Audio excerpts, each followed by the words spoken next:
In North Kerry about 2 years ago now, a garage man, he set tongues a wagging.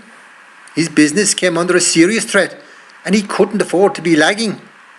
A crowd had just bought a site in the town and opened a huge filling station where punters could drool over food and cheap fuel while our man was facing starvation.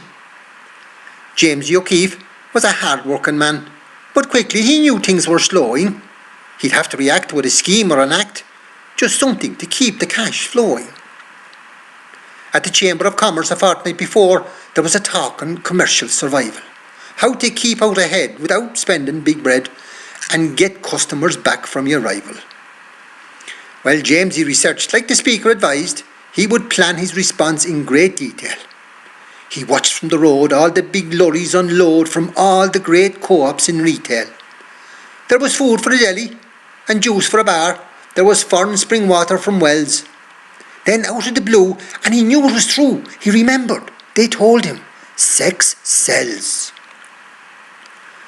When Jamesy was done, he held up the sign, and he knew he was on the right track.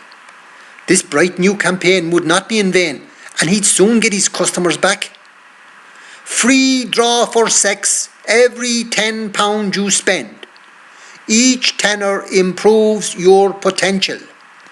No terms or conditions, no hidden small print, but personal hygiene essential. Now, Batty Jim Breen lived a mile out of town where he farmed a few acres of grass. He cooked for himself and bought his own clothes and said his prayers every Sunday at Mass. When he saw the big sign outside Jamesy's, he let out an audible squeak. He blessed himself first, but then he remembered he'd need petrol to get through the week. After putting in £10 of petrol, he strolls over to pay at the stile. And Jamesy, real cool, says, "Good morning. I haven't seen you in a while." "Am I in the draw now?" says Batty Jim, winking. "You are," says our Jamesy, real coy. "Say a number between 1 and 10. 5? No, but you know what? You're very close by." Well, Batty at first felt very hard done by. But as Jamesy had said he was close, he felt sure if he went again sooner, he wouldn't need many more goes.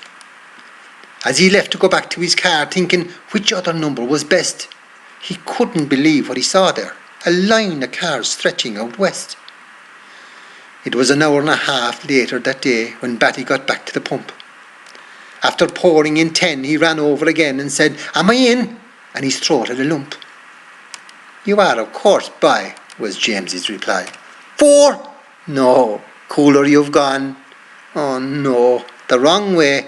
This could be a long day, but at least now it's narrowed to 1. When he got back again, it was nearly 10:30, and he could hardly disguise his frustration. His tank overflowed trying to take in the load from another £10 at the station. "I suppose that I'm in," says our Batty Jim, handing over his money and sighing. "Have another go so," says Jamesy real slow. "I'll try 6. No, but don't give up trying." Well, Batty Jim left the station and went straight to the pub. He was fuming and needed a drink. He met his young nephew, Michael John, from the Glen, a quiet chap, or so you would think.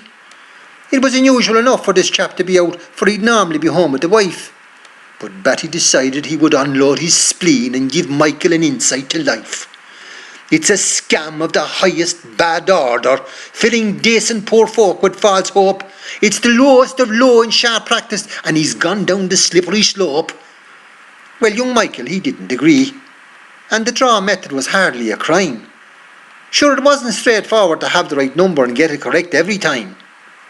So he turns to his uncle and taps on the bar. "It's the wrong tree you're barking up now. Leave poor Jamesy alone and the draw will keep going, and please don't be starting a row. You think there's a catch when your numbers don't match, but I've news that'll redden your cheek.